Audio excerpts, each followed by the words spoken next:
Good morning. I want to welcome everyone here for and convene the Subcommittee on Communications and Technology in this hearing on cybersecurity threats to communication networks and public sector responses. Heeding the call of the House Republican Cybersecurity Task Force appointed by the Speaker, this subcommittee has embarked on a series of hearings, as most of you are aware, to get a complete picture of the cybersecurity challenges that face our nation.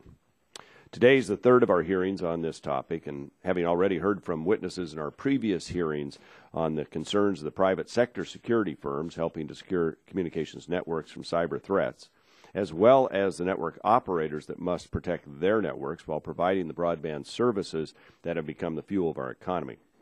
Those hearings, I think, provided us with a lot of very, very valuable information. We appreciate the witnesses who testified. This hearing continues our subcommittee's review of cybersecurity issues with a focus on the public sector. In order to further investigate the complex issues that surround any discussion of cybersecurity, I recently asked a number of my subcommittee colleagues to serve on a bipartisan working group tasked with gathering additional information. My Vice Chairman Lee Terry and Ranking Member Eshu have graciously served as co-chairs of that working group for the last few weeks, and I'm very appreciative of their work. The group also included Representatives Doyle, Matsui, Kinzinger, and Latta. The members of the working group and their staffs have met with a number of industry stakeholders, and throughout their discussions, a consistent theme has emerged: the need for the government and private sector to work together to address cybersecurity. The findings of the working group are consistent with the message we've heard in our hearings on this matter from the private sector perspective. Today, we hear from some of the agencies within our government that are working to meet these threats, both in terms of what is being done to promote cybersecurity as well as how we can better secure our nation's communications networks. In this hearing, we're privileged to have 5 witnesses that represent parts of the government that work to address the complex cybersecurity issues our country faces every day. The work being done by these government agencies to help address cybersecurity is just the tip of the iceberg of what we can achieve when our private sector innovation and public sector resources are put to common task. That's why I'm a co-sponsor of H.R. 3523, which is the Cyber Intelligence Sharing and Protection Act, this bipartisan bill introduced by my Communications and Technology colleague and Chairman of the House Permanent Select Committee on Intelligence, Mike Rogers.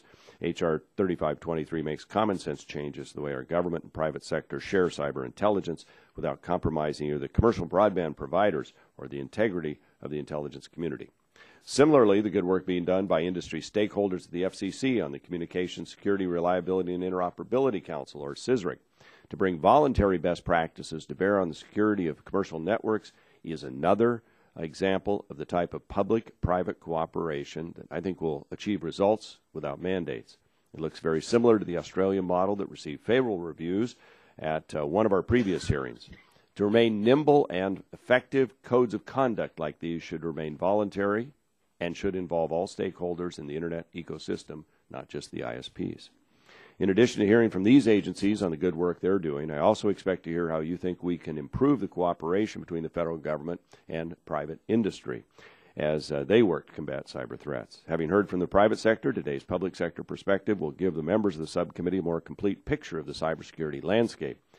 I thank the panelists for your testimony today. I look forward to a lively discussion of these issues. And with that, I would yield the remainder of my time to the gentleman from Nebraska, Mr. Terry. Thank you, Mr. Chairman, and certainly quite a learning curve from both the Speaker's Task Force and the task force that Anna and I have been lucky enough to oversee. But this is a real threat to our economy and to our country, and we need to really start thinking seriously about ways of securing our communications networks.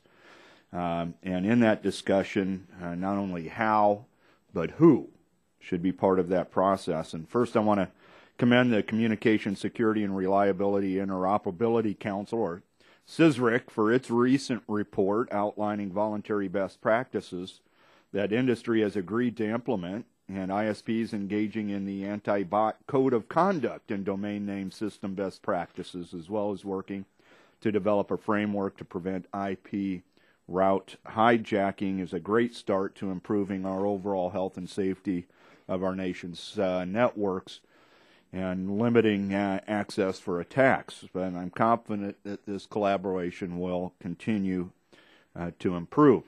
I will state for the record that I have some reservations concerning giving government agencies like Department of Homeland Security authority for overseeing or implementing the standards.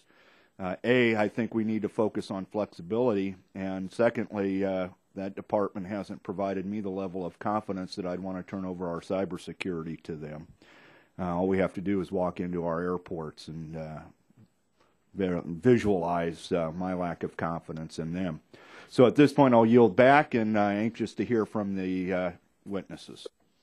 Now recognize the gentlelady from California, my friend Ms. Eshu, for opening statements. Thank you, Mr. Chairman, and good morning to all of my colleagues on the subcommittee, and welcome to our witnesses. Thank you for being willing to be here today to instruct us even further on this whole issue of cybersecurity. That we've had a very important series of hearings, and they have been very, very helpful.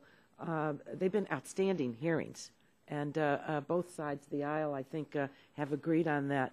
As has been stated, I'm part of the cybersecurity working group with Congressman Terry, and through the process that we have followed, our staff has, collective staff, have gathered information from key stakeholders and been focusing on issues such as the supply chain integrity, information sharing, consumer education, and our subcommittees, obviously our subcommittee's jurisdiction in these areas. We've learned that advanced persistent threats, the APTs, pose a significant risk to our communications infrastructure.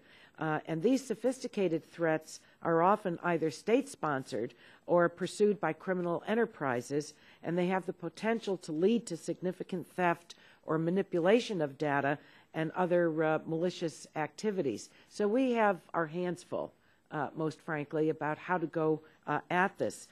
Fortunately, there are experts like each one of you that are working hard really diligently to protect our country from cyber threats. So we really look forward to hearing what you can instruct us on this. And I want to especially welcome Mr. Hutchinson from the from Sandia National Labs Adaptive Network Countermeasures. These are real mouthfuls, I'll tell you. The ANC, the DHS efforts concerning domain name server security extension, and the FCC's recent recommendations from CISRAC. All of these need to be stitched together. We can't afford to have to go into an enlightened endeavor and end up with silos all over again. I'm very sensitive about that, having being a veteran of the House Intelligence Committee. So I think to deter cyber criminals, we need to have a really well-coordinated, comprehensive effort that's going to promote R&D, consumer education, supply chain integrity, and information, and yet ensure at the same time that we speak to privacy and civil liberties protections. I think it's also important that we don't take any actions that would inadvertently hinder the private sector development of cybersecurity technology or create new network vulnerabilities. And that's why I'm pleased to see that both public and private sectors are working together on these issues, and that the FCC's CISRAC unanimously endorsed voluntary industry industry-wide best practices to address the whole issue of botnets and domain name fraud and internet route hijacking. So I think that they have done very good work, and it's something that we need to take advantage of. So today's hearing is really yet another opportunity for us to look at this slice that you are can teach us about, and that we weave that together all under the umbrella of really safeguarding some of the most important parts of our national infrastructure, both public and private, relative to cybersecurity. And with the time that I have remaining, I will yield it to Congresswoman Doris Matsui. Thank you very much, Ranking Member Escher, for yielding me time, and I'd like to welcome our witnesses today. And I want to thank the Chairman very much for having this hearing today and having explored some of these issues for the past few, especially the last month or so. Communications networks are one of the many areas our nations must protect and ensure safety and soundness. It will be important that data is protected in transit to cloud storage. A number of government agencies are using cloud services, so it's my hope that we can learn more from their early experiences. I also believe that our subcommittee will have the ability to further promote information sharing on cyber threats. I'll be interested in hearing from witnesses how information is being shared within the government and between the government and industry. There also seems to be a number of clearinghouses that are used to store information related to cyber threats. I'll also be interested in hearing the relationship between those silos and industry and government sharing. Securing the supply chain will be of high importance. We also need to consider that there might be some economic incentives that could encourage industry to explore ways to better address and defend against malware and botnets. And again, I welcome you all here today, and I'm looking forward to the testimony. Thank you very much. Thank you, and thanks for your service on the working group. Let's see, we're going to go now for I recognize Representative Bonomack for a minute, and then we still have Mr. Barton and Ms. Blackburn, too. So, thank you, Mr. Chairman. In our two previous hearings on this issue, we've heard from representatives of the private sector and the communications industry who expressed real concern about the effects of heavy-handed new government regulation in this realm of cybersecurity. Onerous new regulations, they say, will likely fall haplessly behind existing technology and divert valuable resources away from security and towards regulatory compliance. Indeed, with so much information out there about the sophisticated and constantly evolving nature of cyber attacks, what the experts in the field have said they need most is the ability to better share information about existing cyber threats and the freedom to respond quickly to those threats.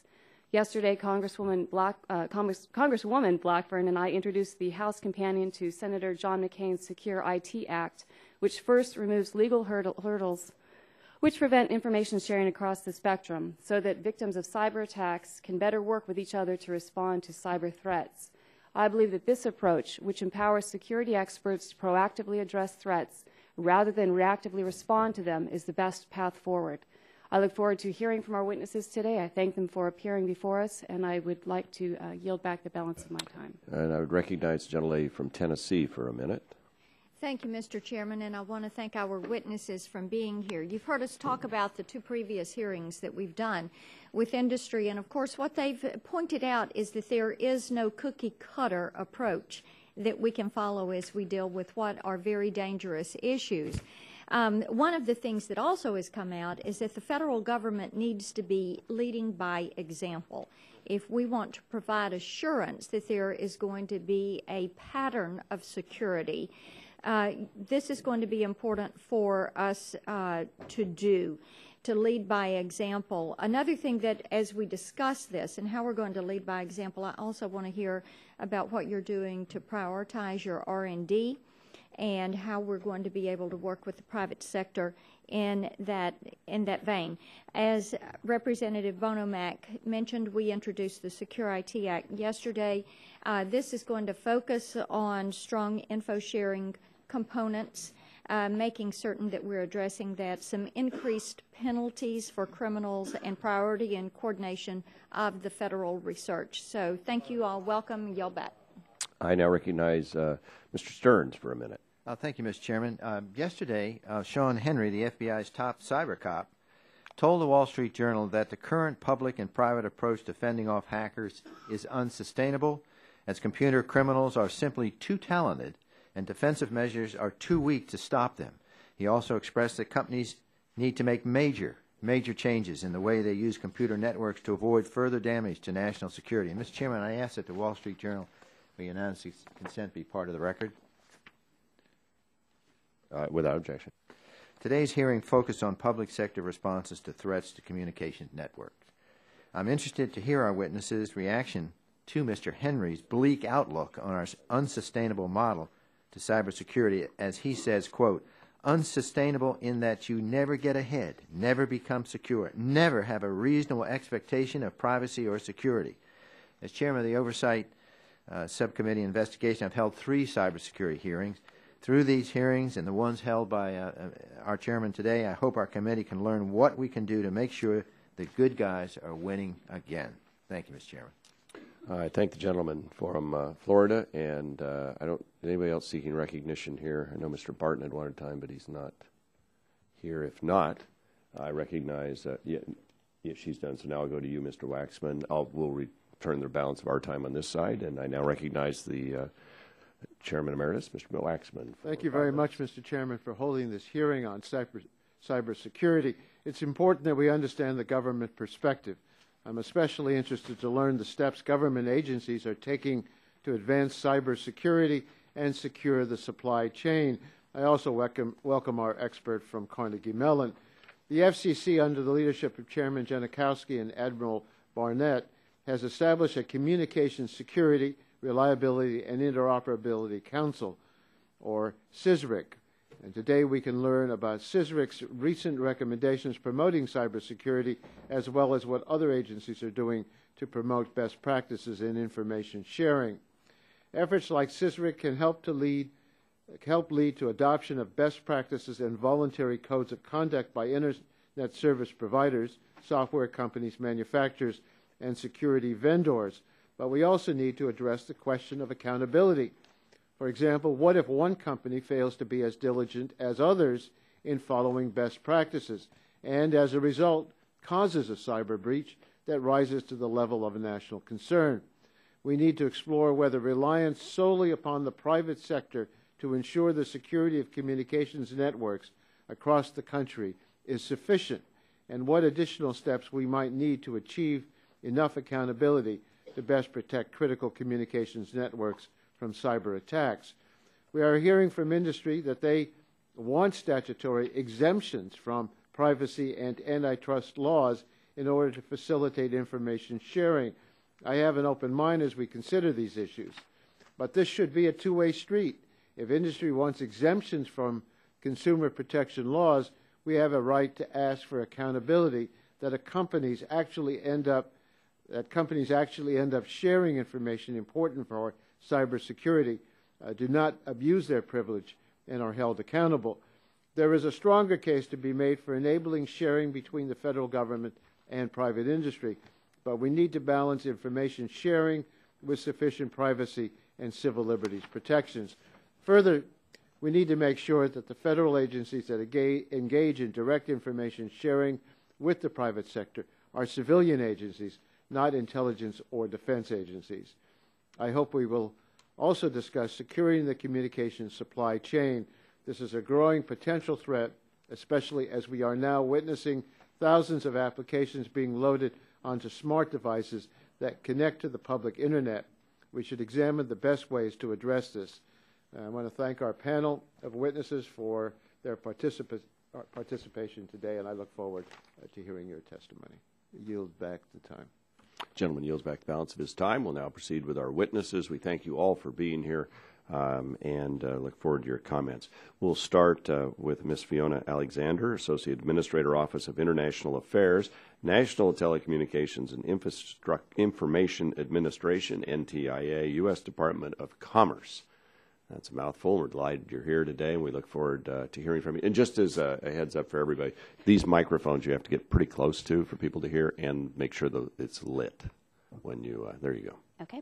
So thank you very much. It is a very long name. So good morning, Chairman Walden, Ranking Member Eshoo, and members of the committee. Thank you for this opportunity to testify on behalf of the Department of Commerce's NTIA regarding cybersecurity. NTIA, as you know, is the President's principal advisor on telecommunications and information policy matters and is the executive branch expert on issues relating to the Internet's domain name system, a critical component of the cyber infrastructure. NTIA supports a multi-stakeholder approach to the coordination of the DNS to ensure the long-term viability of the Internet. Working with other stakeholders, NTIA develops policies and takes actions to preserve an open, interconnected global Internet that supports continued innovation and economic growth, investment, and the trust of its users. This multi-stakeholder model of Internet policymaking, convening the private sector, civil society, and government to address issues in a timely and flexible manner, has been responsible for the past success of the Internet and is critical to its future. The authenticity of DNS data is essential to the security of the Internet, as it is vital that users reach their intended destinations and are not unknowingly redirected to fraudulent and malicious websites. This is one of the primary objectives motivating NTI's efforts to secure the DNS, and what I will specifically address today. The early DNS, while exceptional in many ways, lacks strong security mechanisms. Over time, hackers and others have found more and more ways to exploit vulnerabilities in the DNS protocol. That put the integrity of DNS data at risk. These vulnerabilities increase the likelihood of certain DNS-related cyber attacks, which can lead to identity theft and other security compromises. In response to these risks, the Internet Engineering Task Force developed a suite of specifications for securing information provided by the DNS called Domain Name System Security Extensions, or DNSSEC. DNSSEC provides an additional layer of security to the DNS by authenticating the origin of DNS data and verifying its integrity while it moves across the Internet. In 2008, NTI undertook a multi-stakeholder public consultation process regarding whether and how DNSSEC should be deployed at the authoritative root, the top level of the DNS hierarchy for which NTIA continues to have historical oversight. In response to the public notice, NTIA received overwhelming support from the international Internet community to move forward as soon as possible. Over the next year and a half, NTIA, drawing upon the input and expertise of technical experts from around the world and working closely with NIST, our sister agency at Commerce, as well as our root zone management partners, VeriSign and ICANN, moved to fully deploy a DNSSEC at the root in July 2010. DNSSEC essentially gives a tamper-proof seal to the address book of the Internet, similar to a wax seal on an envelope. For example, I can send you a letter in an envelope, but when you receive the envelope, you don't know if it was tampered with. But if I use my seal on some wax across the envelope's closure, then you know two things. The letter wasn't tampered with in transit, which means there's data integrity, and that I was the one who sent it because you recognize my stamp, which is data origin authentication. If you know that I always seal my letters, and you receive a letter from me that isn't sealed or a seal is broken, you know that a bad guy or a man in the middle could have opened the sealed envelope and replaced the contents. You can throw away the letter because you know it's a fake. DNS information is like the letter in the envelope. DNSSEC gives that information a seal that verifies and authenticates it. DNSSEC deployment at the authoritative root was an important step toward protecting the integrity of DNS data and mitigating attacks such as cache poisoning, which allows the hacker to redirect traffic to fraudulent sites, and other data modification threats. This effort marks significant progress in making the Internet more robust and secure, as it provides a tool to facilitate greater user confidence in the online experience, so that when someone visits a particular website, whether it be a bank, a retailer, or a doctor, they are not seeing a spoofed copy that cyber criminals can use to perpetuate identity theft or other crimes using the DNS. In helping to deploy DNSSEC at the root zone, NTIA sought to facilitate greater DNSSEC deployment throughout the Internet. If we are to maintain trust in the Internet, then we must support further DNSSEC deployment. Governments, as well as other stakeholders, must continue to support the deployment and development of DNSSEC-related software, tools, and other products and services. As we explore issues affecting the Internet space, we should take all appropriate steps to ensure that DNSSEC use and adoption continues to grow. In the coming months, NTIA, working as a part of the Department of Commerce's Internet Policy Task Force, will be looking for opportunities to launch further multi-stakeholder processes aimed at enhancing the security and stability of the DNS, as well as broader cybersecurity efforts.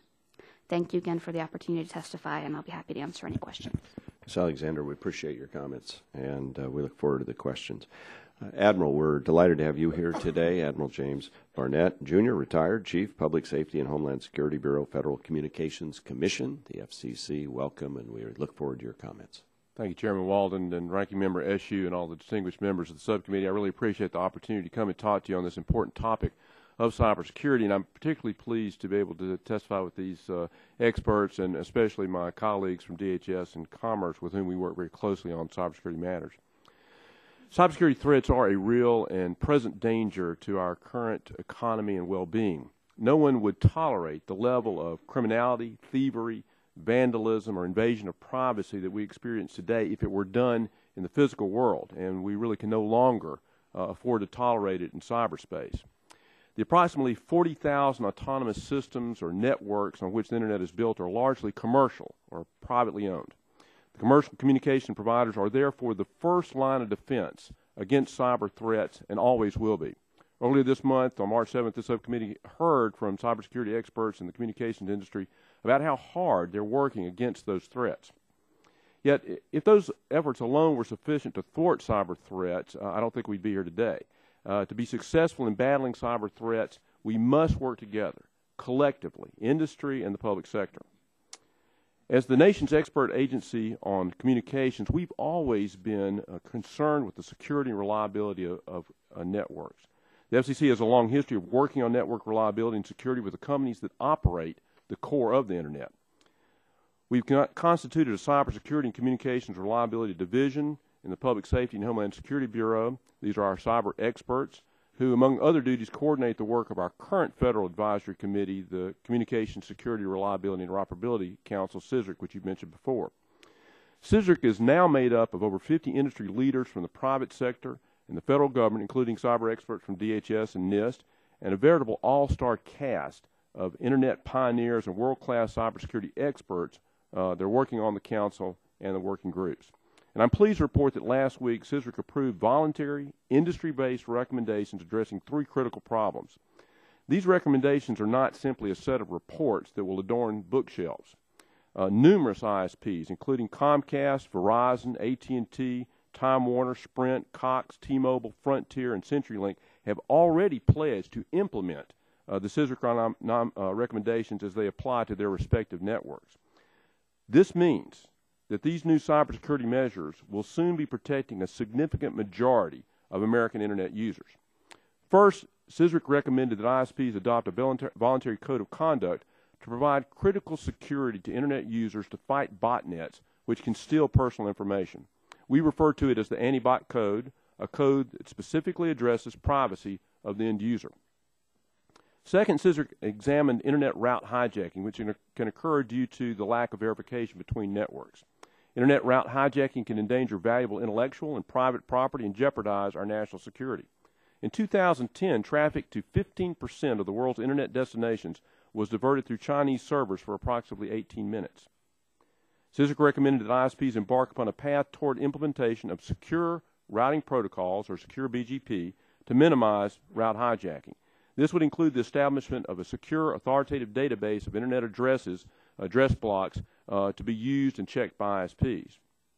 CSRIC's third area of action is the domain name system, DNS, which Ms. Alexander just mentioned. DNS can be thought of as the telephone book for the Internet, one that can be spoofed and can lure the exposure of private information.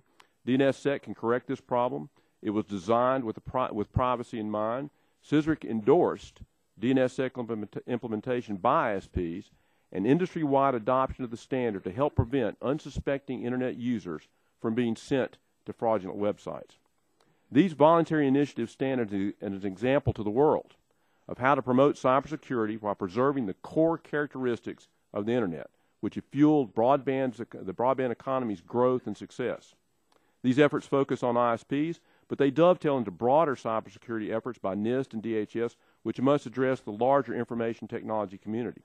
We will continue to work with industry, the multi-stakeholders, and federal partners on voluntary industry-based solutions. We will carefully guard the reliability and security of all communications networks. Thank you. Admiral, thank you very much. We appreciate your testimony, even if it is ever more disturbing were we here. With that, we'll now go to Mr. Hutchinson, Senior Manager for Information Security Sciences at Sandia National Laboratories. Thanks for all the work you and your team do out there at Sandia, and we appreciate your being here today to further enlighten us about the threat that we face and how we might deal with it appropriately. So please go ahead. Good morning. Chairman Walden and Ranking Member Eshoo and the distinguished members of the committee, thank you for inviting me to testify before you today. I'm Bob Hutchinson, Senior Manager for Information Security Sciences at Sandia National Laboratories. Sandia is a federally funded research and development center for the Department of Energy. DOE makes its significant investment in Sandia's cybersecurity capabilities available to the Departments of Defense and Homeland Security, as well as other government agencies and non-federal entities. I've been working to secure critical government communication systems, both as a researcher and as an implementer, for over 25 years, and today's testimony is based on that experience. The most important lesson that I've learned in my career is that computer systems can never be fully trusted and can never be proven free of compromise. so we must focus on finding ways to conduct business, even critical business, on machines that are presumed to be infected. Our focus should be on accomplishing our goals and not on building and maintaining perfect computers and computer networks. I'd like to suggest 4 specific shifts in current national approach to cybersecurity. Each of these suggestions implies a role for the government and a role for the private sector. My intention is to highlight the strengths of each of these communities and to find ways that they can reinforce each other's interests. Number 1, in recent years, the nation's cybersecurity approach has shifted to an almost exclusive focus on data theft. While this trend has been growing for a number of years, it understandably worsened in the aftermath of the WikiLeaks intelligence theft. Our best security analysts are being taught to focus their attention on indications that sensitive data is leaving our networks headed into enemy hands. While data theft is a critical problem for the government and for the private sector, I believe that our nation has diverted too many resources away from an equally, if not more important issue, malicious data modification. As much as I worry about the theft of sensitive data and U.S. intellectual property, my greater fear is that an attacker will alter our data and affect our decision processes. This form of attack has not only economic consequences, but can also impact public safety and confidence. My staff and I focus much of our research on these scenarios. The security community must continue to worry about data theft, but not to the detriment of other cyber attack goals. The government should increase focused research and development investment on preserving data integrity. Number 2, we tend to view the stacks of mobile devices and networking components that arrive in U.S. ports as pristine.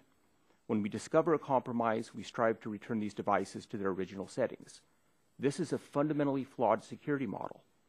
We don't have any idea whether our devices have been pre-compromised during design, manufacture, or distribution. We call this a supply chain attack. As an unclassified example, a few years ago, a major hard drive manufacturer was discovered to have shipped brand new hard drives with malware pre-installed. The government, in part through Sandia, has been addressing these supply chain attacks for over 3 decades. But commercial companies share this risk with the government. The government can help industry by informing commercial companies of our lessons learned and helping those companies use their existing supplier relationships to begin addressing this problem where it will have the greatest impact, directly within the company's own supply chains. Number 3, it's not enough that the government shares details of cybersecurity incidents with the community of interest. It also needs to develop and share strategies. Cybersecurity is more like a game of poker than a reaction to a natural disaster. Simply sharing data without rules and strategies prevents us from working together effectively. For instance, careful coordination of our activities can cause an adversary to reveal his identity. Finally, number 4, the most consistent cybersecurity message across government and industry is that our nation has a profound shortage of qualified cybersecurity experts. There are many efforts to educate, train, and certify. Degrees and certifications are not enough. Cybersecurity is a new field that lacks scientific and engineering rigor. The best people in this field learn through practice and apprenticeship. They use judgment that is based on years of experience. The Department of Energy began to address this issue over 10 years ago when they asked Sandia to build a program that's more like a medical residency than a trade certification. Many of the people who have participated in this program have become national leaders in securing emerging technologies such as mobile device networks and cloud services. This investment has yielded greater returns than any other program in which I've been involved. Expanding this model so that all U.S. cybersecurity professionals learn through a residency would result in enormous gains for national security. I'd like to thank you for this opportunity to testify, and I look forward to your questions. Thank you, Mr. Hutchinson. We appreciate your disturbing testimony. Now we're going to go to Mr. Greg Shannon, the Chief Scientist, Computer Emergency Readiness Team, Software Engineering Institute at Carnegie Mellon University. Dr. Shannon, thank you for being here. We look forward to your testimony. Thank you, Chairman Walden, Ranking Member Eshoo, and distinguished committee members. I'm honored to testify before you today on cybersecurity and communication networks.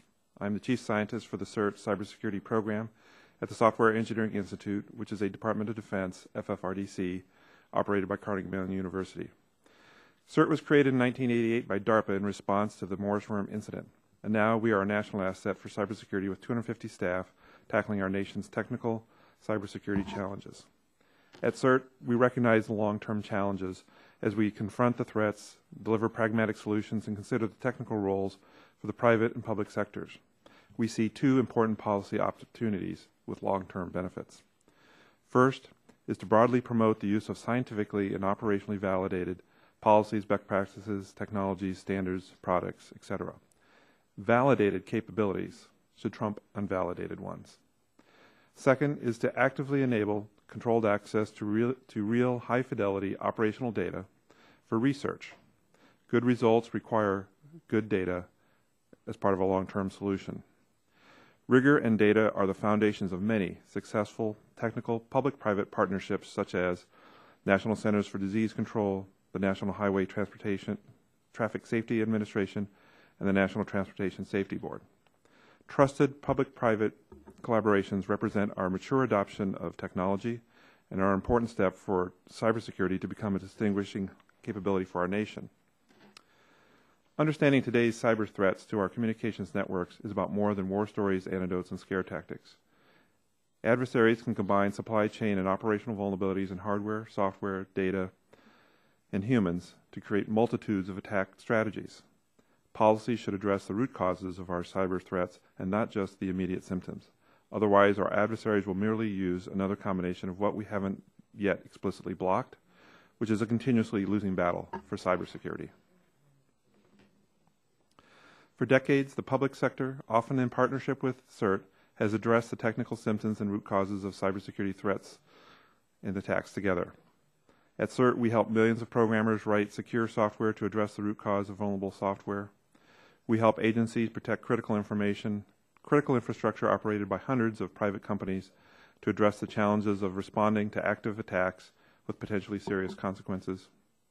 Using our decade-long work on resiliency management and smart grid maturity models, we are helping the Department of Energy, DHS, and the White House with the Electricity Sector Cybersecurity Risk Management Maturity Project.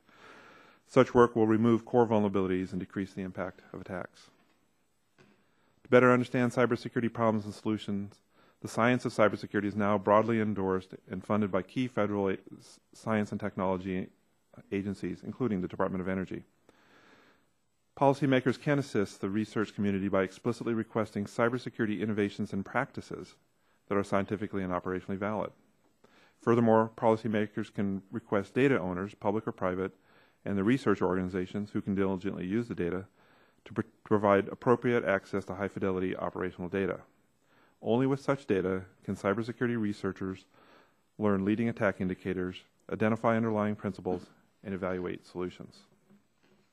Another role for the public sector is to improve the trust required for effective cyber attack preparation and response by clarifying public and private roles in cybersecurity, especially with respect to information sharing. Consider establishing one or more national repositories of operational cybersecurity data for research purposes. Access to such a repository would enable cyber research to reach new levels.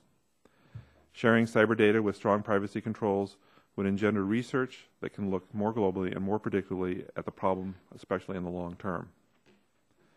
In conclusion, every day we at CERT see the value of trust, rigor, and data in helping mitigate cyber vulnerabilities, threats, and attacks. We look forward to the day when our nation can handle cybersecurity threats and attacks with the same efficiency and effectiveness as our nation's response to the H1N1 health crisis. Then cybersecurity will truly be a distinguishing national capability alongside others such as our ability to innovate. Thank you. Doctor, thank you. We appreciate your testimony. And our final witness on the panel, Ms. Roberta Stempfli, Acting Assistant Secretary for Cybersecurity and Communications, Department of Homeland Security. We're delighted to have you here this morning, and we look forward to your testimony. Thank you very much, Chairman Waldron and Ranking Member Eshoo. As you said, I'm with the Department of Homeland Security. I have 2 decades of experience as a public servant, working both in the Defense Department for 18 years and now almost 2 years at the Department of Homeland Security. And it's certainly a privilege for me to have the opportunity to come and speak to you today about the efforts that the Department of Homeland Security has that support the cybersecurity of our important communications networks. As you know, the private sector owns most of the national infrastructure in the communications industry. environment. And as such, protecting the communications networks is not something the federal government can or should do alone. There is no silver bullet to cybersecurity, as my esteemed panel colleagues have indicated. There's not a single tool, a single technique, nor a single organization who is responsible for, who is capable or accountable or responsible for delivering cybersecurity to the communications networks. But access to reliable and consistent communications is essential to maintaining the nation's health, safety, economy, and public confidence. Protection of communications infrastructure from this range of threats, national disasters, terrorism, and cybersecurity, is of the highest priorities to the Department of Homeland Security. And this communications infrastructure is complex. It is a system of systems with multiple ownerships and multiple interconnection points. It involves wireline, wireless, satellite, broadcast, and capabilities, and serve the transport and enable this internet that we live, play, and function on. The Office of Cybersecurity and Communications in the Department's National Protection and Programs Directorate is designated the federal entity to lead the coordination with both the communications and information technology sectors of critical infrastructure. We work closely with these partners and ensure robust and resilient communications throughout the nation. Within this Office of Cybersecurity and Communications, we have an organization called the National Communications System, which is the lead for the communications sector. It leads government industry coordination critical in the planning, initiation, restoration, and reconstitution of national security, emergency preparedness service, and facilities. The National Cybersecurity Division is responsible for leadership in the information technology sector and responsible for major cybersecurity programs that we'll be speaking of today. Additionally, we have the Office of Emergency Communication, which supports and promotes the ability of emergency responders and government officials to communicate in the event of a disaster. The Office of Emergency Communications' focus is on that interoperable and operable emergency communications nationwide. All of these organizations and others come together in an operations center called the National Cybersecurity Communication and Integration Center. It houses the National Coordinating Center for Communications, a part of the National Communication System, the U.S. Computer Emergency Readiness Team, a part of the National Cybersecurity Division, as well as other partners from industry and across the federal government, including members of the Communications Information Sharing and Analysis Center. Our collective efforts tie into the DHS-wide collaboration and extend our partnership with federal, state, local governments, and the private sector. And together we work under orchestration to mitigate threats to the communications infrastructure and to build strategies for future success. Protection of that communications infrastructure is conducted in this holistic fashion and encompasses physical and cyber threat strategies. Partnerships are key and very important, as is two-way information sharing. We have this information sharing real-time on the floor, as I indicated, where 5,200 alerts were released by U.S. CERT to our partners over the course of the last year. The Department employs mechanisms to ensure that the sensitive proprietary information shared with us from industry is protected and that privacy and civil liberties are upheld. It is industry's willingness to share this information on a voluntary basis that speaks to the strong trust between DHS and its private sector partners as we work forward in this situation. I spoke to that Communications Information Sharing and Analysis Center. There are information sharing and analysis centers within each sector. They are sector specific. And in that comm sector, we have 56 private sector partners that were the first operations entity from the private sector on the floor of the National Cybersecurity Communications Integration Center. In addition, in the department, the secretary serves as the executive agent supporting the President's National Security Technology Advisory Committee. This committee is comprised of up to 30 chief executives from industries like network service providers, telecommunications, information technology, finance, and aerospace companies. The NSTAC makes recommendations to the President on strategies and practices to secure vital communications links through events and crises. We also have work in partnership on communication sector supply chain threats, an item of interest to the committee today. Given the increasing use of technology such as smartphones by first responders, there are real innovations available in that situation. And the public safety broadband network that this committee was so integral in establishing must be secure and reliable so that emergency responders can be assured that sensitive information is protected and accurate. DHS is committed to working with all of our public and private sector partners today, including NTIA and the FCC, who I'm pleased to be with on committee or on the panel today, to ensure we secure the National Public Safety Broadband Network through this holistic approach with equal emphasis on protecting confidentiality, integrity, and availability. Thank you again for this opportunity to testify, and I am pleased to answer your questions. Thank you, Ms. Stempfli. We appreciate your comments. We were just talking here about, as you described, the center out here, about maybe the subcommittee coming out to take a look at some point. We welcome you. Anytime you'd like, we would be more than honored to have you out there and show you the span of activity that goes on in that center. As I said in my comments, it is a place where government and industry come together. We have representatives not just from the communication sector, but from the information technology sector, from the financial sector, and from other partners on that floor, as well as partners across government from the intelligence community and others. Thank you, sir. All right, thank you. My first question would be to you. The Department of Commerce's Economic Development Administration recently suffered a cyber attack that's left the agency without network connectivity for several weeks, I'm told. Could you elaborate on that situation and what DHS has been doing to address it, and has it been resolved? The Department of Homeland Security's responsibility for protection and defense of the federal executive civilian branch, including the Department of Commerce, includes responsibilities for supporting a department when they've had a compromise of the nature that you're describing at the EDA. We have individuals on the ground with Commerce to support EDA in the reconstitution of their network and in building it in a way that is supportive of increased security and the meeting of the federal standards that are initiated both by the Department and the Federal Information Security Management Act. So are they still offline? I'm personally not sure, sir, at the moment, but would happy to follow up with you on that one, on both. Any idea where the attack came from? I don't know attribution. In this situation, attribution is generally the responsibility of law enforcement and the intelligence community. We are responsible for protection and mitigation measures, and I'm happy to come back with our partners from Commerce and speak to you. Yeah, that seems pretty major if it's been offline for several weeks. So there's been a resounding call for increased consumer education when it comes to cybersecurity, and this is kind of for everybody here. However, a report released earlier this month by TrustWave showed that after studying more than 300 data breaches in 2011, nearly 5% of the passwords on the compromised networks were variations of the word password.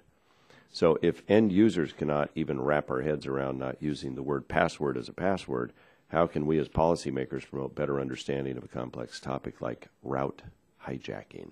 Anybody want to take that one quickly?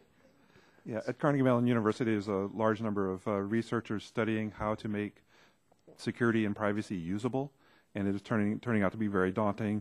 The password research has shown that people do reuse passwords. When you get populations of passwords together, it creates a vulnerability. So it becomes clear that individuals, it's difficult for us to rely on individuals to be the foundation of security. I want to ask a different question of you, Dr. Shannon. Some of the vulnerabilities in compromised systems persist despite common knowledge among computer programmers of the problem. For example, SQL, the structured query language, injection has been one of the most common vectors for database attacks for years, I'm told. How do we change the culture of coding to ensure that security is more of a focus? One is by providing explicit guidelines, which we've been doing for the last 10 years. SQL is not a language that we have tackled. We've been focusing on C++ and Java and the C programming language. Part of the challenges is that we do not control where the programs are written, so they may be written offshore under economically stressed and time constraints. So it's a challenge of improving the general practice, and by providing coding standards is our step in that direction. All right, thank you. Mr. Hutchinson, you recommended, I think, 4 points of things we should look at, and talked about the device supply chain issues and this notion of pre-compromises of hardware with malware installed. Are there more examples of that we should be aware of in this setting? In this setting, I can't cover the examples I'm aware of are classified, but you know, I would very much welcome a classified discussion on that topic. Okay. Could you speak more about the malicious data modification issues in this setting? What does that mean? What are we seeing as the example? So let's see. Let me just for context. When an event occurs on a network, the most normal thing for an analyst to do is to look for the exfiltration of data from that network, to analyze malicious code to determine whether it's stealing data from the network and pointing it in the direction of the adversary. The malicious modification would be something that the compromise leaves behind that alters the data, changes the nature of the data, changes emails, I see. Things like that. Okay. And a question I've asked all the panels we've had before, sort of in line with the Hippocratic Oath, first do no harm. Could you real quickly just say, what's the one caution you could offer us as we promulgate legislation? Ms. Alexander, what shouldn't we do? I think it's important that as people consider ways to deal with this important issue, there's a grounding and understanding of how the network actually works, so that rules that are developed don't inadvertently undercut some of the other activities. All right. Admiral Barnett. So I think it's important to make sure that we don't cut off this engine of innovation, that as we move forward, that we continue to have that openness and place with broadband. But I would also say that as you do it, you have to look at what the performance metrics are. The things that we're doing actually having some effect. We have to have data driven to make sure that we're actually doing some good. Mr. Hutchinson. So there are some very strong relationships in helping this problem, like the relationship between DHS and NSA. Anything that would harm that relationship, I think, would be hurtful to the government. The NSA. So keeping open communication. Yes, that communication and the relationship between NSA and applying classified approaches to this otherwise unclassified problem, I think, is extraordinarily valuable. Okay, Dr. Shannon. I think need to protect innovation, as the Admiral mentioned. There's a balance between too little security that allows for the loss of intellectual property, and then onerous security that imposes a tax on innovation in the long term and makes us no better than other countries that are more restrictive in how their citizens behave. So I think there's a real balance to maintain there to promote innovation. All right, Ms. Stempley. As several individuals have identified, there are relationships and partnerships and multiple organizations that are involved, and those relationships must equally be sustained, and we must continue to empower the multiple organizations that are involved here. Thank you all very much. Now turn to Ms. Eshu for questions. Thank you, Mr. Chairman, and to each of the witnesses, thank you. Excellent testimony. There were a group of students that were here, and you're facing this way, but I couldn't help but notice that they all left en masse.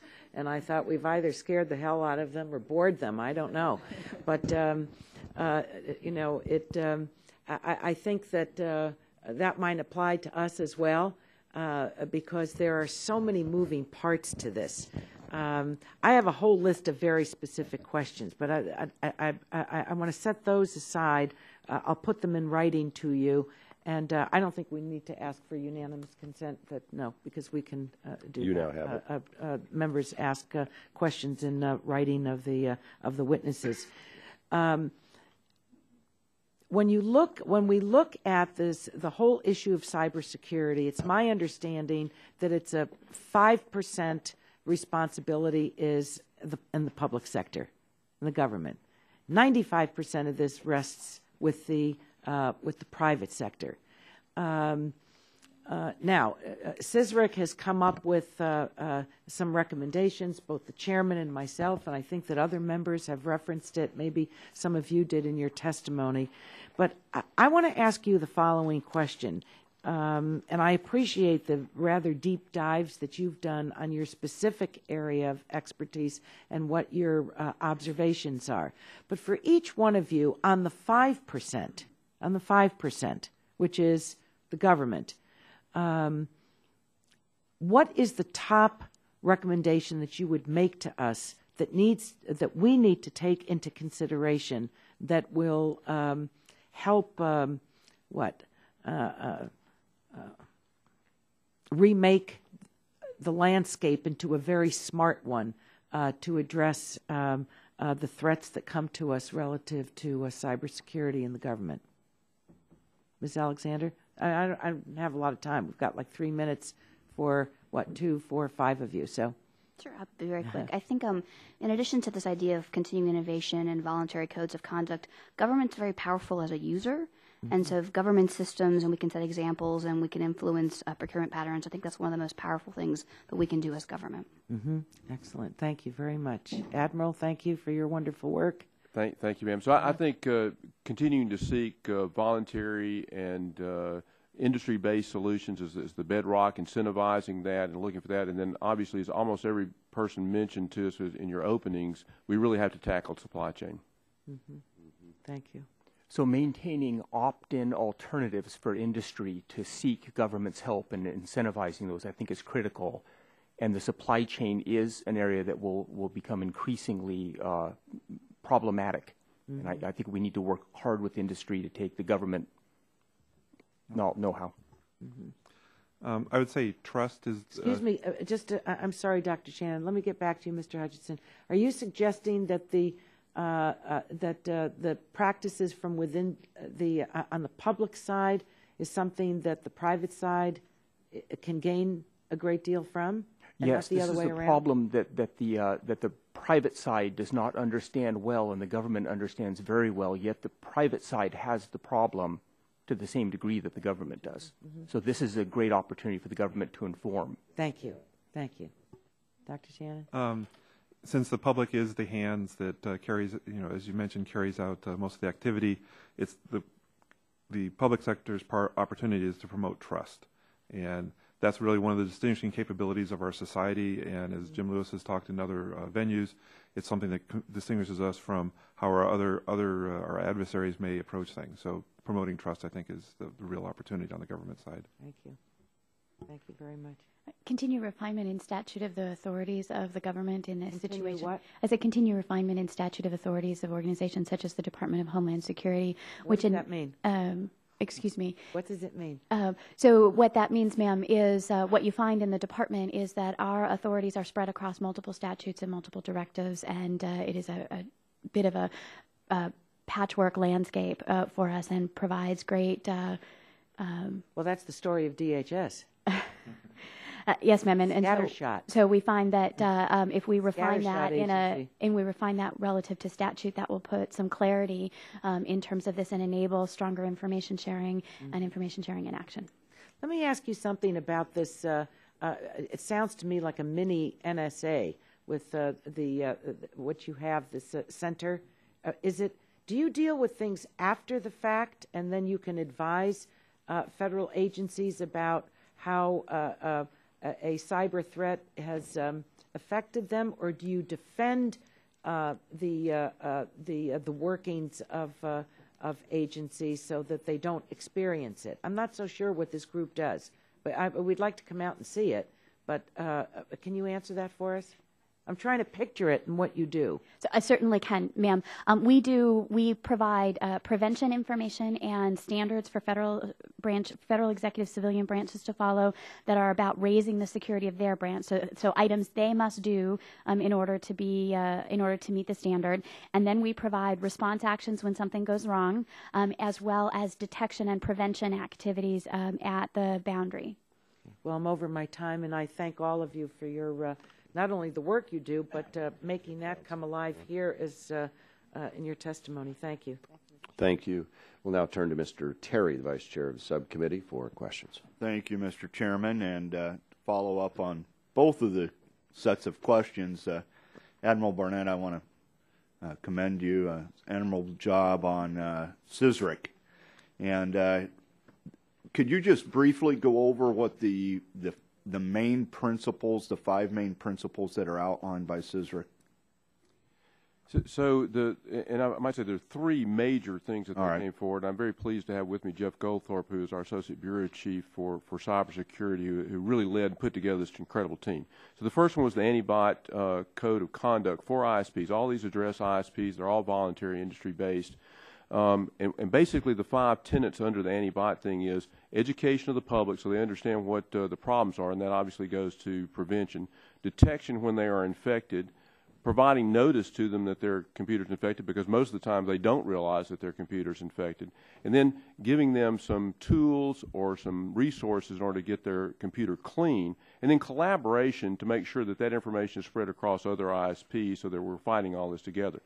Then with regard to DNSSEC, it is an encouragement to move forward on implementation, so to make all DNSSEC servers DNSSEC aware. And on the Internet route hijacking, which as the Chairman mentioned, is a little bit arcane and hard to understand, but the main thing is to establish a secure, authoritative database in which addresses can be registered. So this would probably be with the American Registry of Internet Numbers. And then ISPs can actually check their routes against it, and it'll be authoritative. They'll know where it's going. We think this will get rid of all of the misrouting and will do a lot to help us detect malicious routing. So those would be the three main things. All right. You mentioned a key phrase in there, voluntary and industry-based. Can you tell us why it's important that there are standards and ways of implementing what you stated should be voluntary and industry-based? The FCC, as a regulator, actually has a long history of working with the industry to come up with best practices. As a matter of fact, the FCC's INRIC, a predecessor of CISRIC, came up with the first cybersecurity best practices back in 2002. So by getting the experts together in the same room and coming up with best practices, with codes like this, we think we can get a lot of things done. And it's also important, and CISRIC's work continues, to make sure that we have the metrics to understand, are those voluntary measures actually having the effect that we want to, so that CISRIC's work actually continues. All right. Starting with you, Ms. Alexander, do you agree with those principles? I think, yes, at NTI we would very much support sort of a multi-stakeholder approach to Internet policymaking, and it's really important that the breadth of stakeholders that are involved in the ecosystem be part of these processes. How about voluntary and industry industry Yes, does sir. their own standards? Yes, sir. Mr. Hutchinson, what do you think? I agree with the voluntary nature of the standards. One thing that we need, though, is better experimentation around what constitutes best practices rather than just a declaration. We need to be able to conduct experiments. Good point. Mr. Shannon, you're the one non-federal government employee at this panel. Yes. I actually participated in the 2002 NRIC discussions, so I understand the value of that collaboration. As the Admiral mentioned, I agree that putting metrics in place to determine if they're being effective is appropriate. Take the lightest weight approach first. If voluntary compliance works, then that is excellent, and it would be wonderful to have metrics that confirm that. Very good. And Ms. Stemfly.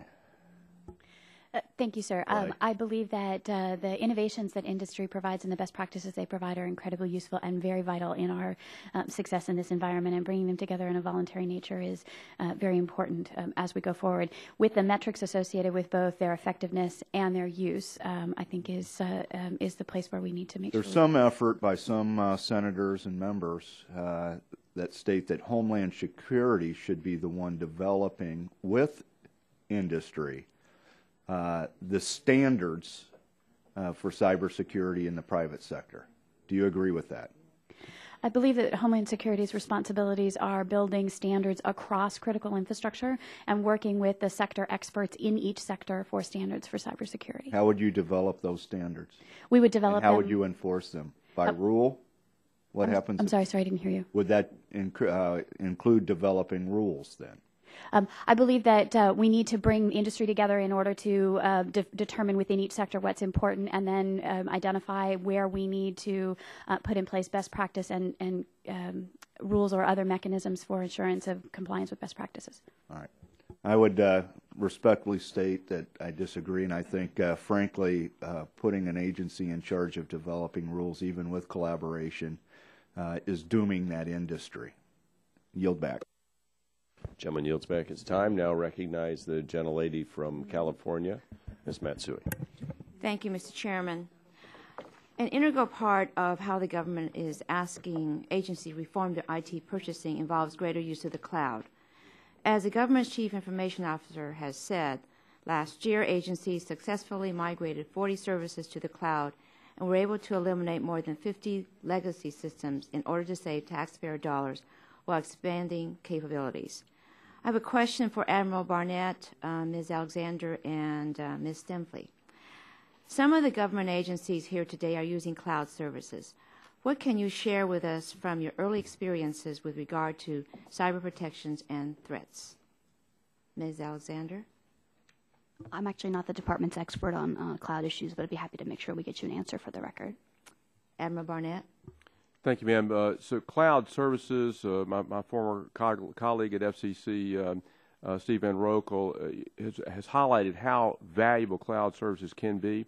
It does emphasize the need to make sure that the transport between the user, agency, or company and that cloud is secure and reliable. It's another thing that we, and I think the people that you'll see at this table, are considering is what happens for continuity of operations, continuity of government. So there's some considerations that we need to make sure on that, but really it emphasizes some of the very same things that we've talked about today is the network reliability and security. Okay. Ms. Demphley? Cloud presents some really good opportunities to get your arms around configuration management and architecting opportunities to get at the root cause. It also has some particular threat opportunities, as well, as Admiral Brown indicated, and you have to look at it in that holistic lens as we move forward, and it's certainly a part of the government's program to do so. Okay, but as the private sector moves increasingly to the cloud, what challenges do you foresee? So I think as Admiral Brown indicated, the bringing all of the content together into a single place presents a route diversity requirement and a continuity requirement. Cloud also presents the opportunity to overcome that within the way the cloud is architected. So it is a wonderful capability for us, but it is one of those where it's both a challenge and opportunity simultaneously. Okay, thank you. Dr. Shannon, it's my understanding that there are a number of clearinghouses, area clearinghouses that are used to store information relating to cyber threats. U.S. CERT acts as one of these clearinghouses. What is the relationship between those silos and industry and government sharing? Can any company access your clearinghouse, or do they need to be a member of some sort? CERT is part of a FFRDC collaboration, and along with NIST, to create vulnerability databases, and that is a public resource that's widely available. Of course, we also participate in government-focused ones, and that's part of the policy decisions that need to be made that are part of the discussions about how to share that more broadly. Okay, so with multiple clearinghouses, does it make sense to have a streamlined process for information sharing for any stakeholder who is threatened with attack or at risk? Anyone who is under threat or under attack needs to know where to turn to. And I think providing that clarity is part of what policymakers can help resolve.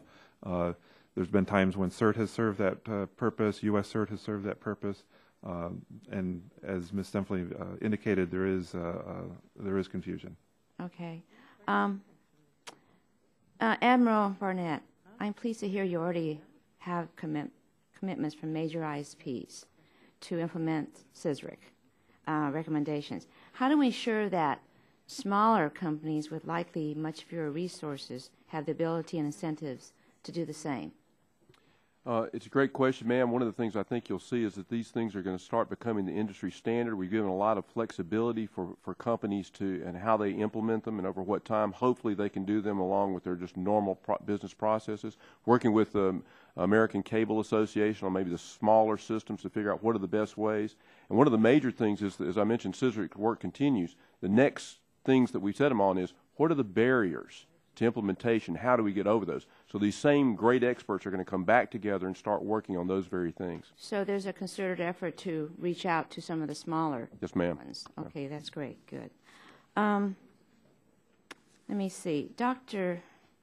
Shannon, in your testimony you stressed the importance of secure coding. Secure initiatives such as addressing root causes of cyber threats. Is this concept applicable to apps that are downloaded to mobile devices that connect to the internet, such as smartphones and our tablets? Yes, it's highly applicable. I mean, there's two parts of the app's development environment. One is the infrastructure, and that needs to be coded securely. Fortunately for the app developers, it's a more constrained environment, so there's it's a possibility for the ecosystem owner to help protect the users and to ensure that the app developers are developing appropriate apps. But part of it is that we will find vulnerabilities there, and then it's how do you train the teenagers that are writing the apps to write them correctly. I mean, it's a serious challenge, but it's that balance with innovation. Sure. Okay. Thank you very much. You hire them at Sandia Labs, right? We'll go now to a gentlelady from California, Ms. Mona Mack, for questions. Thank you, Mr. Chairman. Ms. Demphley, I can't see you over there, but my first question is directed to you.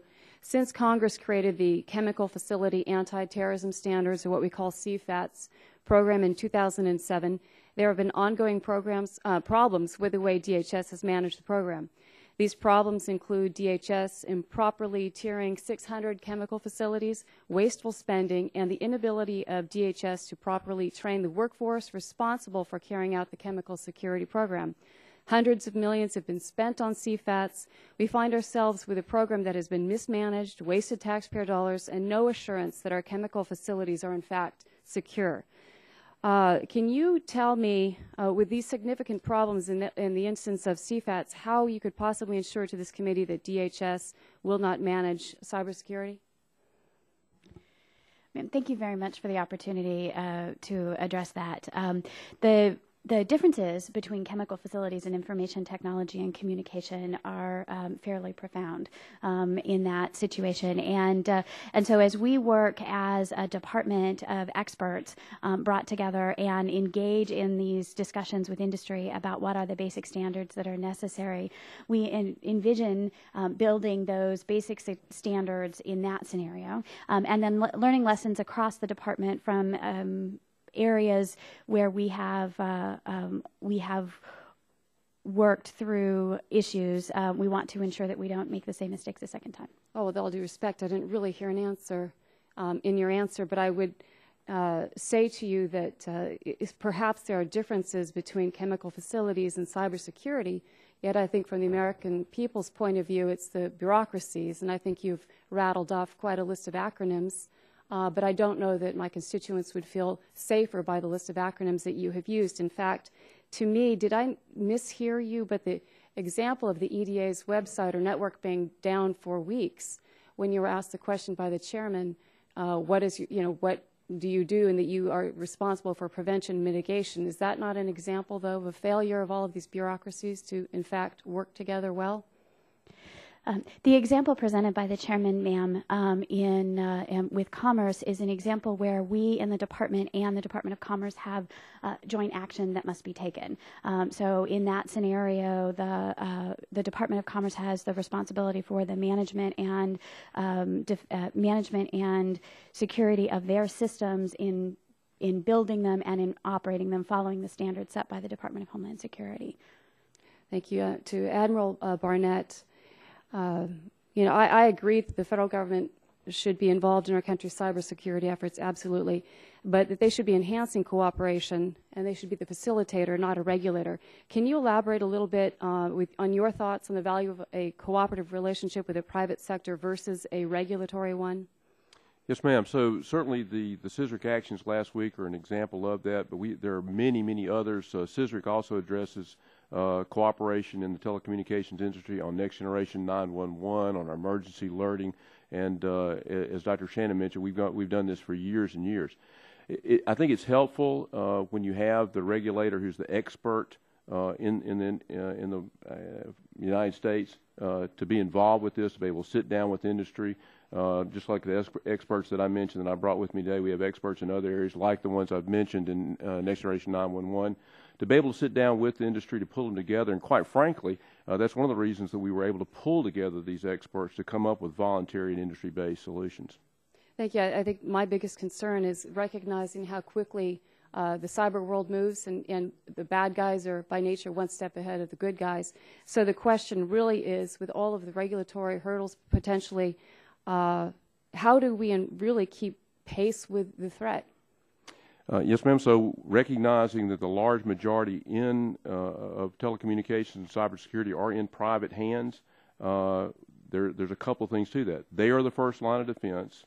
Our actions, and I think what you've heard mostly from these panelists is to enhance those.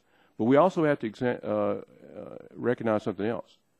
It's not working. We wouldn't be here concerned about this if that was enough.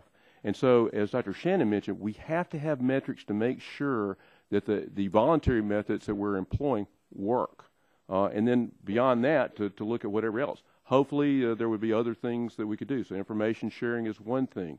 There may be other best practices that we can do. But the thing that's an absolutely prerequisite on this is we have to make sure that they're effective because we cannot go on any longer the way we are now. Thank you. Which is my last question, then I'm out of time. But to any of you, are government agencies able to effectively combat cyber agitators that we're very well aware of right now, like Anonymous and LulzSec? And what are we doing to stop their attacks? To anybody, I'll pose that question, and then I'm out of time.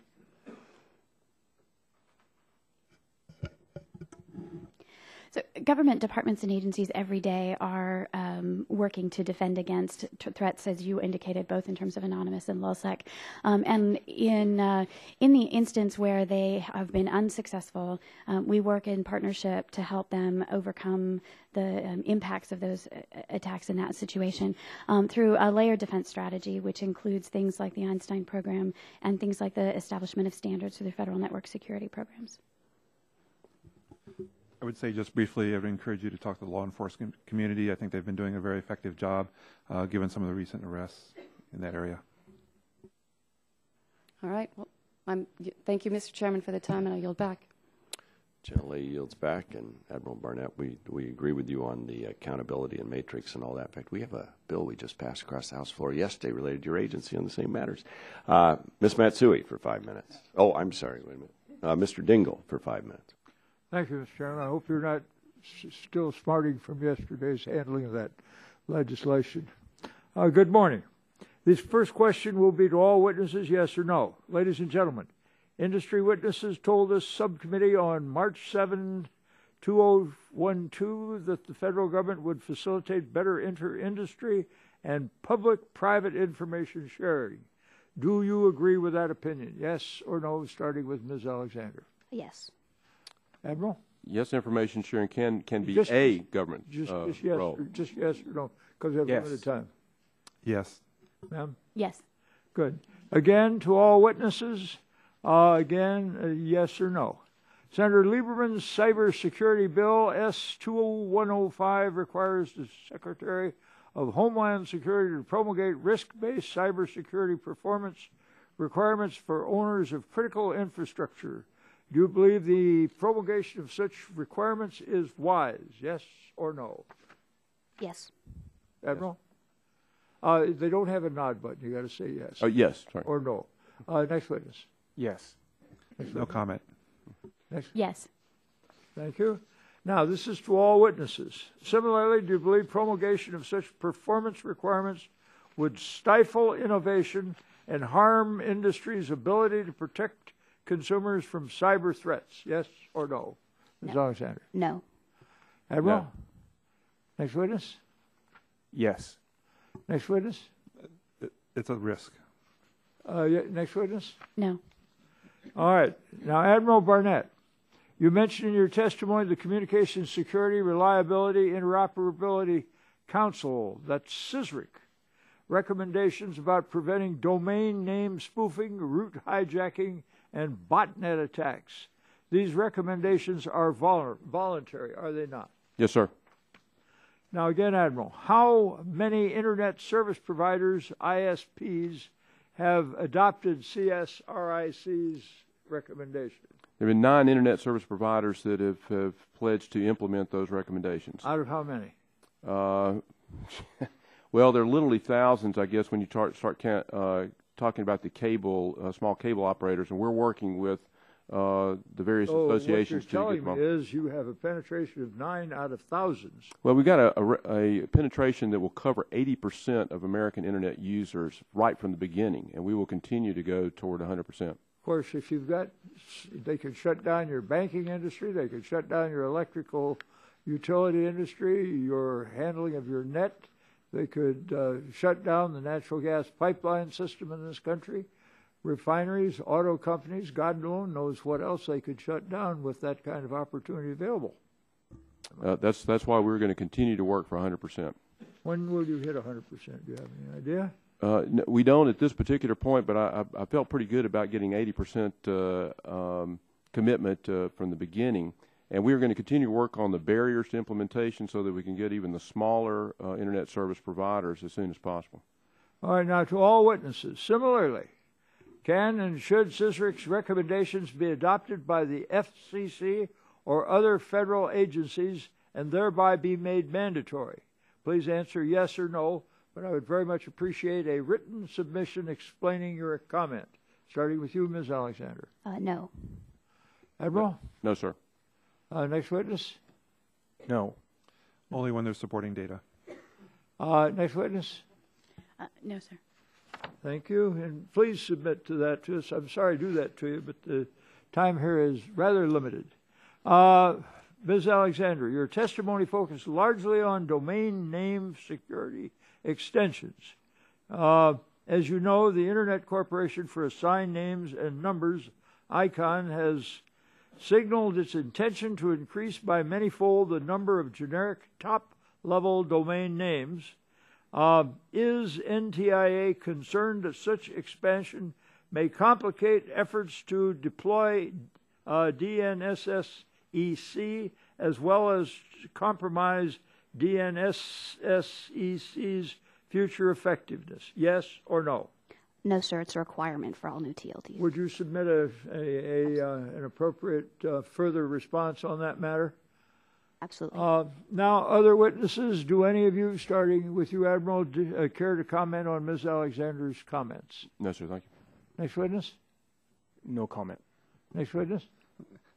Any technology that hasn't been deployed for decades may potentially have vulnerabilities, and that's always a fundamental challenge in the age of the Internet. There are unforeseen uses decades down the road. Leading academics have contributed to DNSSEC. It's one of our best efforts to try and tackle these issues, so I'm confident that it will stand the test of time. Ms. Senfley? No comment. Thank you. Thank you, Mr. Chairman, for your courtesy. Thank you.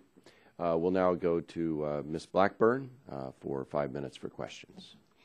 Thank you, Mr. Chairman, and I want to thank all of you for your time and for being here. Mr. Hutchison, I want to come to you first and ask you about the program that you all have that you liken to a medical residency in cybersecurity.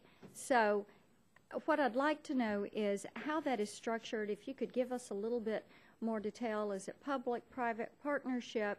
And the reason I ask this is because in the area that I represent, in Tennessee, there around Nashville, we have so many individuals that started working on the entertainment industry platforms, and they've moved to defense informatics or over to healthcare informatics, and then some of them are in financial service informatics, and we see so much sharing on the skills that are there to keep the backbone of the internet safe, if you will.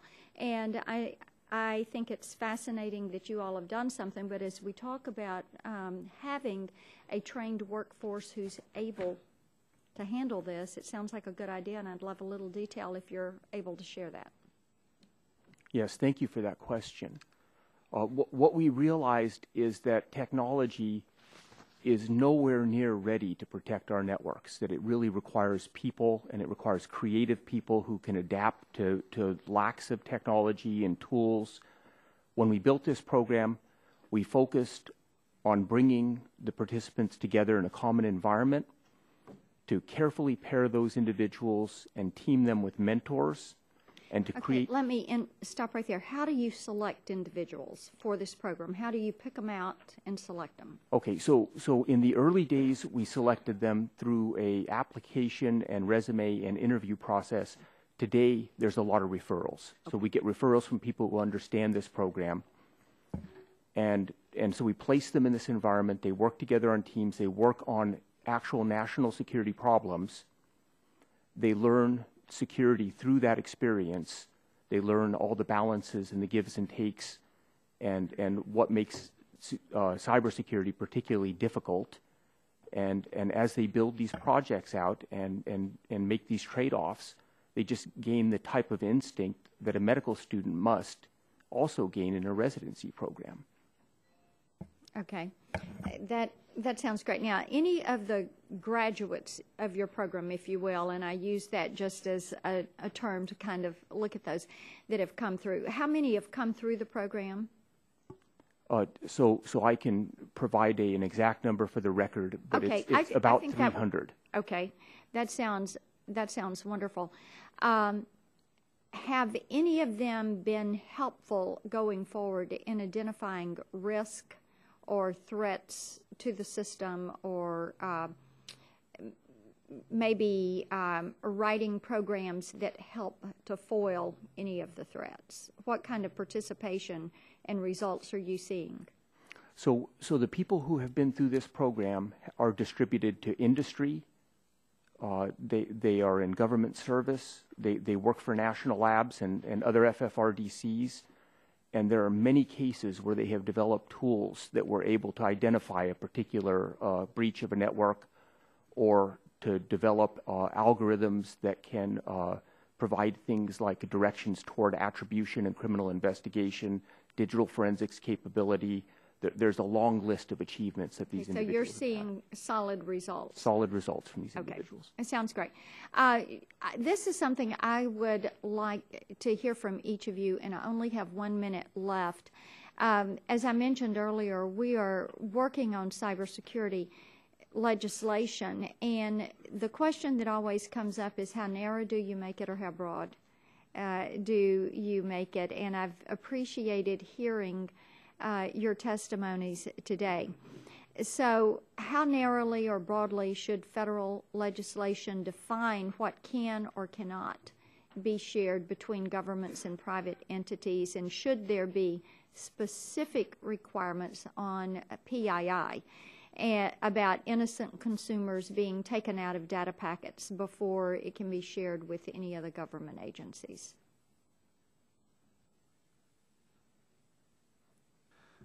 I encourage you to consider legislation that's broad in the sense of supporting people who need to do the right thing in response to incidents. In terms of more prescriptive approaches, I encourage you to use data-driven and experiment, pilots, essentially to verify that a policy that's being considered that may be prescriptive is actually going to be effective. Okay. Go ahead. Would like the opportunity to come back to you via technical assistance or others and describe the processes we use in the department today for how to protect privacy and other considerations, where what we're mostly focused on are indicators, the specific technical pieces of information that are useful. And while it is not possible to always avoid in that indicator collection of some things that may be of concern, we have strong protection measures in place to ensure as we're working to get to the indicators in the malicious code. So I'd like to follow up. Thank you. I appreciate that. I yield back. Thanks, gentlelady. And now turn to Mr. Stearns for our final questions. Thank you, Mr. Chairman. I think that many of you heard my opening statement talking about Sean Henry, the FBI's top cyber cop. And so I was going to ask each of you, starting with you, Ms. Alexander. Mr. Henry told the Wall Street Journal that we're not winning the cybersecurity battle. He went on to say, quote, "We've been playing defense for a long time. You can only build a fence so high. And what we found is that the offense outpaces the defense, and the offense is better than the defense." Do you agree or disagree with the assessment of Sean Henry? Thank you very much, Mr. Congressman. I'm not familiar with the article or what he said, but I would say it just points to the reason why we're here today and why we're all working so closely across the federal government to be vigilant in dealing with these issues. Admiral? Yes, sir. I would agree with him. We cannot sustain the way it's going right now. We have too much of our economy that's now invested in ones and zeros. There's so many other things, verticals, critical infrastructures that depend on our communication infrastructure to impact it. So we have to take action. And so I think what you've heard here today is a call for that and an answer to your response. We appreciate this hearing to focus on it. Mr. Hutchison? Attackers do have an easier job than a defender has, and that is problematic, and it is resource depleting. I completely agree with the assessment that the defenders are on the wrong side economically. I mean, it is very easy for an attacker to attack a system and cause a lot of money to be spent in defending that system. But the solution is to accept that our networks will never be free of compromise and to find ways that we can operate in the face of compromise. And that is an open research challenge.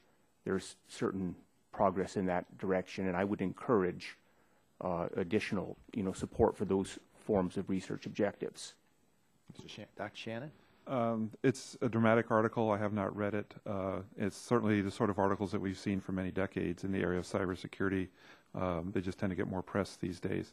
You know, I would encourage you to remember that it's about root causes and versus innovation. You know, we all received email this morning, the sky isn't falling. There are serious challenges, but it's easy to get a little carried away in my view. So would you agree with him or not? I don't think it's useful to be so dramatic. Okay. That's my personal opinion. No, I appreciate your honesty here. After hearing, being with colleagues who were dramatic, 20 years ago about these issues. Okay. Ms. Stempley? Thank you, sir, and thank you for the opportunity with this hearing, because I think the thematics of that article are certainly what we're talking about today. And as I said, there's no single solution in this situation. And so if the premise of the article is that we need to make changes in order to increase awareness and importance of the cybersecurity challenges, then I would agree with that. Okay. Mr. Barnett, Admiral Barnett, I think you told Ms. Eshu earlier that we need to focus on supply chain vulnerabilities. I had a hearing as chairman of the Oversight Investigation Committee yesterday just on that with the Department of Energy. And frankly, they're doing catch-up. CBO had a report that came out mentioning the Department of Defense and the DOE admits that they just started looking at ways to look at cybersecurity in their supply chains. So I was wondering if you had anything you'd like to elaborate on the supply chain vulnerabilities.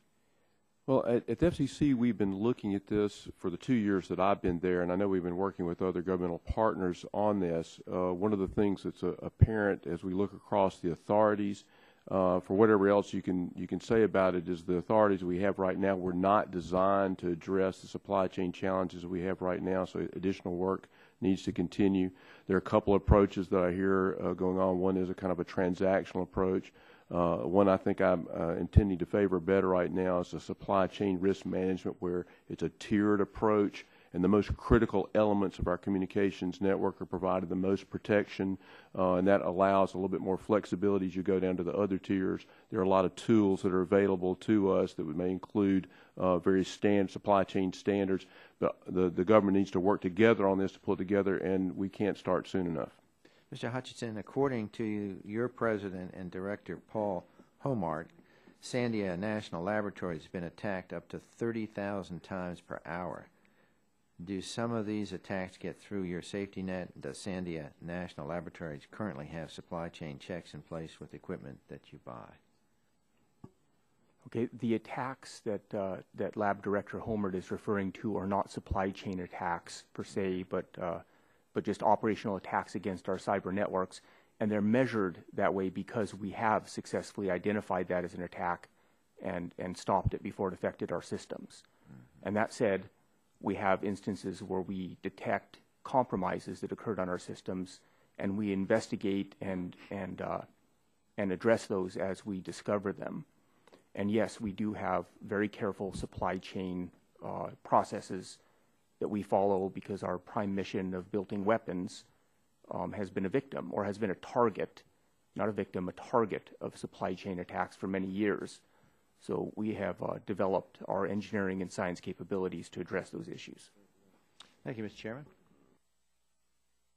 Thank the gentleman for his questions. Seeing no other members to ask questions, thank you very much for your testimony, for your answers to your question, and the good work you're doing to make America safer and more secure. We appreciate it in this role and in other roles that you've had. And I thank the subcommittee members for their participation. And we will continue on this topic, although I don't see future hearings at the moment planned. But we will be in contact with you, and I know some of our colleagues had questions for you to follow up on, so we appreciate your written responses to those. And any other suggestions you have for us, we want to get this right. And there's too much at stake not to. So we appreciate your help, and I appreciate the participation of the committee, and with that, we stand adjourned.